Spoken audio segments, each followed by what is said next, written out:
Movie की शुरुआत में हमें दिखाया जाता है कि कैसे सूरज की तपश से पृथ्वी के सारे पेड़ पौधे जल रहे हैं और उनके धुएं से पृथ्वी पर ऑक्सीजन की कमी हो रही है। इसी वजह से पृथ्वी के लोग मर रहे हैं। लेकिन ऑस्ट्रेलिया की एक सिटी में अभी भी थोड़ा बहुत ऑक्सीजन था और वहाँ पे भी लोग आर्टिफिशियल ऑक्सीजन का मास्क पहन के सरवाइव कर रहे थे। और इस आर्टिफिशियल ऑक्सीजन को एक कॉर्निकॉर प्राइवेट कंपनी बना रही होती है। उसी कंपनी की सुरंग में सिटी की सारे इलेक्ट्रिसिटी प्रोड्यूस होती है। इसी कंपनी में इथेन के पापा यानी रिचर्ड साइंटिस्ट का काम कर रहे होते हैं। आज इथेन का 8th बर्थडे होता है, तो इथेन के पापा उसको एक गिफ्ट देते हैं और इथेन से कहते हैं, बेटा मैं तुम्हारे लिए एक गिफ्ट लेकर आया हूँ, इस बॉक्स को खोलो। इथेन जैसे ही उस बॉक्स को खोलता है और उसमें हाथ डालता है, उसके हाथ को एक घड़ी जैसी गैजेट पकड़ लेती है। वो ये सब देखकर बहुत घबरा जाता है। तभी उसके हाथ से खून निकलने लगता है। इथेन दर्द को बर्दाश्त नहीं कर पाता और रोने लगता है। तभी इथेन की माँ भाग के उसके पास आती है और अपने हस्बैंड से कहती है कि ये तुमने क्या किया। लेकिन उसके पापा नॉर्मली कहते हैं कि तुम घबराओ मत, ये गैजेट अब से तुम्हारे हाथ में ही रहेगा और तुम इसे मरते दम तक उतारना मत, ये तुम्हें फ्यूचर में पहचान दिलाएगा। इतना कह के इथेन के पापा वहाँ से निकल जाते हैं। लैब जाने के बाद रिचर्ड का इथेन को कॉल आता है और रिचर्ड इथेन और उसकी माँ को अर्जेंटली लैब बुलाता है। इथेन और उसकी माँ आर्टिफिशियल ऑक्सीजन मास्क पहन के बाहर निकल जाते हैं। तभी कुछ लोग रास्ते में इथेन की माँ को गोली मार देते हैं और वो मर जाती है। वो लोग इथेन और उसकी माँ का मास्क निकाल कर ले जाते हैं। अब इथेन ऑक्सीजन लेने को तड़प रहा होता है और अपने पापा को आवाज लगाता है, पर उसके पापा नहीं आते। तभी जूडो करके एक आदमी आता है, उसको ऑक्सीजन मास्क लगाता है और उसको वहाँ से ले जाता है। आगे हमें पता चलता है कि इथेन अब जूडो के साथ ही रहने लगा है। फिर हमें दिखाया जाता है कि इथेन अब बड़ा हो चुका है और वो वही इलेक्ट्रिसिटी का काम करता है जहाँ कभी उसके पापा साइंटिस्ट हुआ करते थे, यानी क्रॉनिकॉर्प कंपनी में। जब वो काम कर रहा होता है तो उस इलेक्ट्रिसिटी की सुरंग में पावर प्रॉब्लम हो जाती है।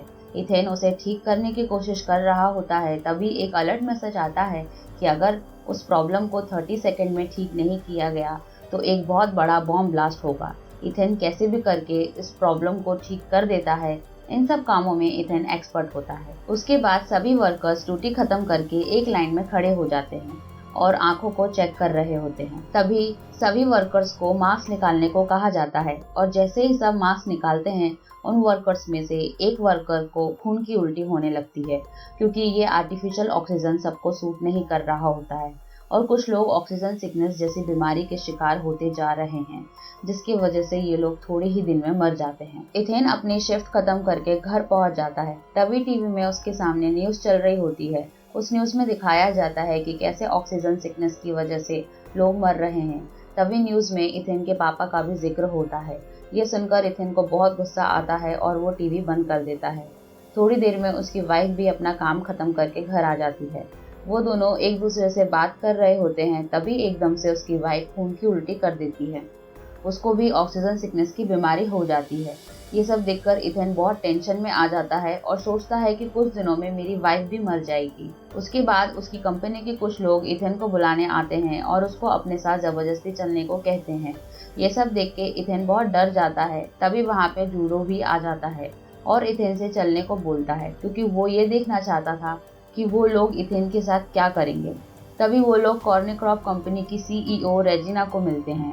रेजिना इथेन से कहती है कि हमारी सिटी की हालत दिन ब दिन बहुत बिगड़ती जा रही है, लोग धीरे धीरे करके खत्म हो रहे हैं। इथेन कहता है, वो सब तो ठीक है, पर मुझे यहाँ क्यों बुलाया है और मैं कर भी क्या सकता हूँ। तब रेजिना कहती है कि तुम ही हम सबको बचा सकते हो और हमारी मदद कर सकते हो। लेकिन इथेन को कुछ भी समझ में नहीं आता कि ये ऐसा क्यों बोल रही है। रेजिना इथेन और उसके दोस्त जूडो को लैब लेकर जाती है। वहाँ पर साइंटिस्ट बिल्ली उसका वेलकम करता है। इथेन वहाँ पर एक टाइम मशीन को देखता है। फिर रेजिना इथेन को कहती है कि ये टाइम मशीन तुम्हारे पापा रिचर्ड ने बनाई है और अब इस टाइम मशीन में फ्यूचर से एक मैसेज आया है, वो मैसेज तुमसे रिलेट करता है। ये सब देख के इथेन बहुत शॉक हो जाता है, क्योंकि उसमें लिखा रहता है कि इथेन को भेजो, और वो मैसेज प्रेजेंट टाइम से 400 साल फ्यूचर से आया था। ये मैसेज देखकर इथेन को बहुत ताज्जुब होता है कि 400 साल बाद भी कोई वहाँ जिंदा है और मुझे वहाँ बुलाने की कोशिश कर रहा है। वो कौन हो सकते हैं और वो जो भी है उसे मेरा नाम कैसे पता और वहाँ के लोग ऑक्सीजन के बिना कैसे जिंदा होंगे। ये सारी बातें उसके दिमाग में चल रही होती है। रेजिना इथेन से कहती है कि तुम्हें 400 साल बाद जाना होगा इस टाइम मशीन की हेल्प से और उस मैसेज भेजने वाले इंसान से मिलना होगा। तुम्हें ऑक्सीजन सिकनेस बीमारी का इलाज ढूंढ के लाना होगा और उन लोगों ने तुम्हें ही बुलाया है, इसलिए तुम्हें जाना पड़ेगा। रेजिना इथेन को समझाती है कि यहाँ पर हजारों लोग ऑक्सीजन के लिए लड़ रहे हैं, मर रहे हैं। तुम्हें उन लोगों को बचाना होगा, इसलिए तुम्हें उस टाइम मशीन से फ्यूचर में जाना होगा। तभी साइंटिस्ट बिली बोलता है कि इसमें एक प्रॉब्लम भी है। हम यहाँ से तुम्हें भेज सकते हैं, लेकिन तुम्हें हम वापस नहीं ला सकते क्योंकि हमें वापस लाने का रास्ता नहीं पता और वो रास्ता तुम्हें ही ढूंढना पड़ेगा। रेजिना कहती है कि फ्यूचर में भी जरूर कुछ ऐसा ही होगा जिससे तुम वापस आ सको, लेकिन इथेन उन्हें साफ साफ मना कर देता है और बोलता है कि मेरी वाइफ को ऑक्सीजन सिकनेस की प्रॉब्लम हो चुकी है। इस हालत में मैं उसको अकेला नहीं छोड़ सकता और मैं आखिरी का समय उसी के साथ बिताना चाहता हूँ। ये सब बोलकर इथेन वहाँ से चले जाता है। थोड़ी देर बाद हम देखते हैं इथेन और उसके दोस्त जूडो को, जो कि इथेन को समझा रहा होता है कि तुम्हें यह काम कर लेना चाहिए क्योंकि तुम सबकी जान बचा सकते हो।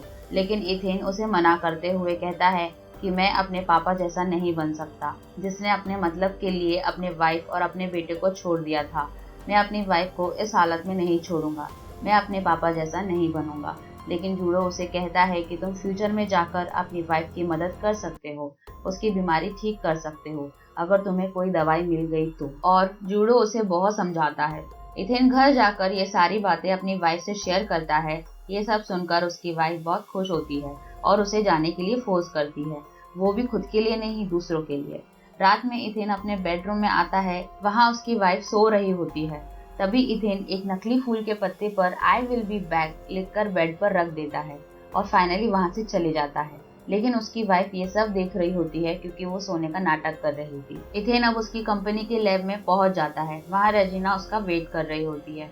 वहाँ इथेन एक शर्त रखता है कि अगर फ्यूचर में उसे कोई दवाई मिली इस बीमारी की तो सबसे पहले वो उसकी वाइफ को देगा और रेजिना इस शर्त के लिए मान जाती है। अब वो टाइम ट्रेवल का सूट पहन के रेडी हो जाता है।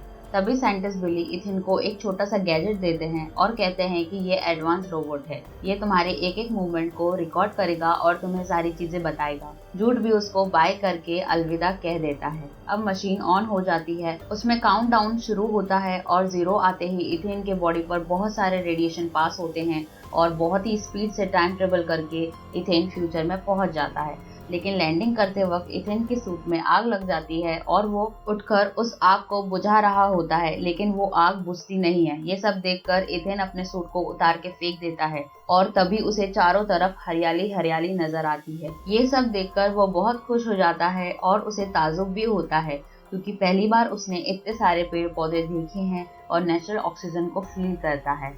उसकी खुशी का कोई ठिकाना नहीं होता और वो घूम घूम के मजे ले रहा होता है। दोस्तों, अब आप ये तो फील कर सकते हैं कि ऑक्सीजन के बिना इंसान कुछ भी नहीं है। So guys, please save trees and water. चलिए वापस मूवी में चलते हैं। इथेन को वो गैजेट दिखाई देता है जो साइंटिस्ट बिली ने दिया होता है। उसे उठा के इथेन रास्ता फॉलो कर रहा होता है। तभी रास्ते में उसे एक कंकाल दिखाई देता है।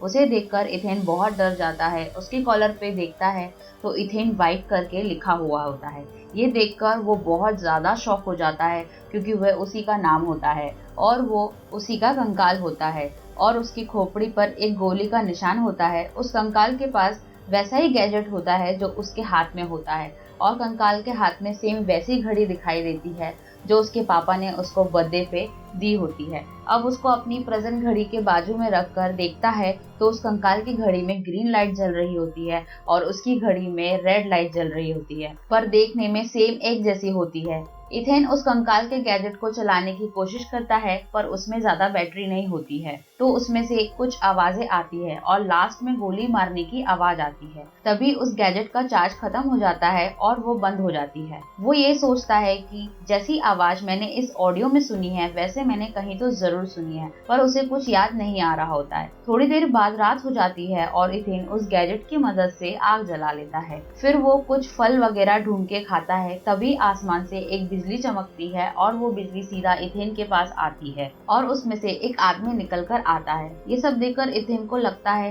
कि क्या वो वही आदमी है जिसकी मैंने आवाज सुनी थी, जो मुझे मारने आ रहा है। ये देख के इथेन भागने लगता है। तभी इथेन बेहोश होकर गिर जाता है क्योंकि उस फल में जहर होता है। वो आदमी इथेन के चेस्ट पर एक इंजेक्शन लगाता है। तभी थोड़ी देर बाद इथेन को होश आ जाता है। इथेन उस आदमी को देखने की कोशिश करता है और उसे पता चलता है कि वो कोई और नहीं उसका फ्रेंड जूड है। तब जूड कहता है कि तुमने वो जहरीले फल खाए थे इसलिए तुम बेहोश हो गए थे। मैं तुम्हें यहाँ बचाने और ले जाने के लिए आया हूँ क्योंकि तुम अपनी जान बचाने के लिए लड़ रहे हो। ये हमें उस गैजेट से पता चला था। दूसरे दिन सुबह इथेन जूड को वही कंकाल दिखाता है जो इथेन ने देखा हुआ होता है। ये देखकर जूड भी बहुत आश्चर्यचकित हो जाता है। उसके बाद दोनों जल्द से जल्द दवाई ढूंढने की कोशिश करते हैं और कहते हैं कि हमें जल्दी वापस भी जाना है। फिर वो अपने गैजेट से हेल्प मांगते हैं। वो उसको नया रूट दिखाता है। उसको फॉलो करते जाते हैं। आगे उनको एक दरवाजा दिखता है। फिर इथेन दरवाजे के पास जाकर खड़ा हो जाता है। जूड एक पेड़ के पीछे जाकर छुप जाता है। तभी उस डोर से एक इंस्ट्रूमेंट निकलता है जो इथेन की आंखें स्कैन करता है और वो दरवाजा खुल जाता है। दोनों अंदर जाते हैं। अंदर बहुत ही अंधेरा होता है और थोड़ी दूर चलने के बाद एक सिस्टम को देखते हैं। उस पर लिखा हुआ रहता है वेलकम इथेन। तभी मशीन में आता है कि डीएनए का एनालाइज करना होगा। वो जैसे ही सिस्टम के आगे हाथ दिखाता है, उसके हाथ में जो घड़ी होती है वो अपने आप उसका खून निकालती है और देखते ही देखते उस घड़ी की लाइट रेड से ग्रीन हो जाती है। फिर ये लोग समझ जाते हैं कि हम क्रॉनिक क्रॉप कंपनी में ही हैं। उस सिस्टम की मदद से इथेन उस मशीन के आखिरी इंसिडेंट को देखने की कोशिश करता है। तभी उस मशीन के थ्रू होलोग्राम की हेल्प से उसके पापा और रेजिना का एक वीडियो शो होता है। उस वीडियो में दिखाया जाता है कि उस टाइम मशीन पर सेंट इथेन माइट लिखा हुआ है। ये सब देखकर इथेन के पापा भी शॉक हो जाते हैं और रेजिना उनसे पूछती है कि ये इथेन का नाम कैसे जानते हैं और उसे क्यों बुला रहे हैं। तो रिचर्ड उसे कहता है कि ये तो मुझे भी नहीं मालूम। रेजिना पूछती है कि वो लोग हमें मैसेज क्यों भेज रहे हैं, वो लोग यहाँ आकर हमसे बात भी तो कर सकते हैं। तभी उसके जवाब में बिली कहता है कि पावर फेल हो रहा है। अगर पावर की कोई प्रॉब्लम ना हो तो उस तरफ से इस तरफ कोई भी आ सकता है। वीडियो प्ले होने के बाद ही वहाँ पर भी इलेक्ट्रिसिटी प्रॉब्लम आ जाती है। तभी इथेन को जूड पर कुछ शक होता है। वो जूड से पूछता है कि जहरीले फल खाने पर डॉक्टर या साइंटिस्ट कोई भी आ सकता था, पर तुम ही क्यों आए। लेकिन जूड उसकी बातों को इग्नोर कर देता है और बोलता है कि अपने पास इन सब बातों का टाइम नहीं है। आओ हम यहाँ से निकलकर पावर की प्रॉब्लम सॉल्व करते हैं। अब हम तुम्हारी वाइफ को बचा सकते हैं। लेकिन इथेन को गुस्सा आ जाता है और वो बोलता है कि तुम मेरी वाइफ का नाम लेकर मुझे यूज कर रहे हो। इथेन जूड से लड़ने लगता है। टाइम मशीन को लॉन्च होने में अब सिर्फ 3 घंटे बचे थे और उसमें अब वो काउंटडाउन शुरू हो जाता है। अब इन 3 घंटे के अंदर उन दोनों को 3 काम करने हैं। पहला कि इस तरफ से उस तरफ मैसेज किसने भेजा था, दूसरा ऑक्सीजन सिकनेस की दवाई और पावर प्रॉब्लम को कैसे ठीक करा जाए, क्योंकि इस प्रॉब्लम की वजह से वहां पर धमाका भी हो सकता है। अब वो सिटी के अंदर जाते हैं और देखते हैं कि सब कुछ यहाँ तहस नहस हो चुका है, सब कुछ बर्बाद हो चुका है। वहां पर सारे लोग ऑक्सीजन ना होने के कारण मर चुके हैं और वहां पर लाइन से ढेर सारे कंकाल हैं। उन्हें वहां पर कोई भी जिंदा नहीं मिलता। इथेन अपनी वाइफ की क्लासरूम की जगह पर जाता है और वहां पर उसकी वाइफ और दूसरे स्टूडेंट्स के भी कंकाल होते हैं। अपनी वाइफ के कंकाल को देखकर इथेन बहुत ही इमोशनल हो जाता है और उसके हाथ में वही फूल देखता है जो जाते वक्त उसके बेड पर छोड़कर आया हुआ रहता है। उस फूल के पत्ते पे लिखा होता है कि तुम यहाँ वापस जरूर आओगे, मैं भगवान से प्रार्थना करूंगी। और वो रोने लगता है। तभी इथेन गुस्से में जूड से कहता है कि हम किसी को भी बचा नहीं पाएंगे और हम यहाँ पर फंस चुके हैं। तभी इथेन उसे कंकाल वाले गैजेट की वॉइस फिर से सुनता है तो उसमें वही आवाज होती है जो आवाज जूड की होती है। तभी इथेन सोचता है कि जूड कहीं मुझे मारने तो नहीं आया है। ये सब देखकर जूड भी बहुत डर जाता है। फौरन जूड अपने पास रखी हुई पिस्तौल को निकालकर इथेन को धमकाने लगता है। जूड इथेन से बोलता है कि आखिरी में मैंने तुम्हें शूट नहीं किया और तुम मरे भी नहीं हो। इस इंसिडेंट को बदल दिया गया है। तभी उनको एक वार्निंग मैसेज सुनाई देता है कि 2 घंटे में पावर प्रॉब्लम सॉल्व नहीं हुई तो यहाँ पर बहुत बड़ा धमाका हो जाएगा। उसको सुनते ही वो दोनों सोचते हैं कि पहली 2 प्रॉब्लम तो सॉल्व नहीं कर पाए, पर एटलीस्ट लास्ट वाली प्रॉब्लम को तो सॉल्व करना ही होगा। फिर वो दोनों सुरंग की तरफ जाते हैं और वो वही जगह होती है जहाँ इथेन पास्ट में काम कर रहा होता है। इथेन उस जगह की पावर प्रॉब्लम को सॉल्व कर रहा होता है, लेकिन वो प्रॉब्लम सॉल्व नहीं होती। उसी वक्त उस रूम का दरवाजा बंद होने लगता है। रूम के बाहर खड़ा हुआ जॉर्ज भागकर उसको रोकने की कोशिश करता है। इथेन को बाहर आने को कहता है। इसके लिए इथेन कहता है कि मैं भी बाहर आ गया तो यहाँ इस प्रॉब्लम को सॉल्व कौन करेगा। और धमाका होकर सब बर्बाद हो जाएगा। अब इथेन जूड को धक्का देकर वो उस रूम में ही बंद हो जाता है। जूड बाहर से बहुत चिल्ला रहा होता है। उस रूम में ऑक्सीजन धीरे धीरे कम हो जाती है, लेकिन वो उस प्रॉब्लम को सॉल्व कर लेता है और बेहोश हो जाता है। तभी जूडो उस रूम के दरवाजे को तोड़कर अंदर आ जाता है और बेहोश हुए इथेन को वहां से उठाकर ले जाता है और पावर सप्लाई फिर से ठीक हो जाती है। इथेन इस जगह की सारी चीजों को जानने की कोशिश करता है, पर जूड उसे कुछ भी जानने नहीं देता, इसलिए जूड और उसकी लड़ाई भी हो जाती है। तभी इथेन को एक आइडिया आता है। अपनी नई गैजेट की बैटरी को निकालकर उस कंकाल वाली गैजेट में डाल देता है, जिससे वो गैजेट चलने लगता है और उसमें वीडियो प्ले होता है। इसी बीच इथेन जूड को धक्का मार के एक कमरे में बंद कर देता है। आखिरी में रिचर्ड के साथ क्या हुआ ये पता लगने के लिए इथेन वो वीडियो प्ले करता है। उसमें दिखाई देता है कि रिचर्ड इथेन से बात करता है कि तुम्हारे डीएनए से ही ये मशीन एक्टिवेट होगी। ये मशीन बुरे लोगों के हाथ में नहीं आनी चाहिए। अगर ऐसा हो गया तो लोग इसका बुरा उपयोग करेंगे। तुम्हें ही इन सबको बचाना होगा। तभी वो सीन भी आता है जब इथेन के बर्थडे के दिन उसकी माँ और इथेन को रिचर्ड लैब बुलाता है और फोन कट होने के बाद रेजिना रिचर्ड के पास आकर कहती है कि इन सबको बर्बाद होने दो। इन सब के मरने से हमारा कुछ नहीं जाता, क्योंकि ये लोग मर गए तो दुनिया फिर से ठीक हो जाएगी और पेड़ पौधे वापस उगने लगेंगे और बहुत सारी ऑक्सीजन बनने लगेगी। अब रेजिना चाहती है कि वो फ्यूचर में जाए और फ्यूचर में बच जाए। रिचर्ड कहता है कि मेरे बेटे का डीएनए रहेगा तो ही ये मशीन चल पाएगी। तभी रेजिना बिली से कहती है कि तुम्हें ये मशीन ऑपरेट करना आती है।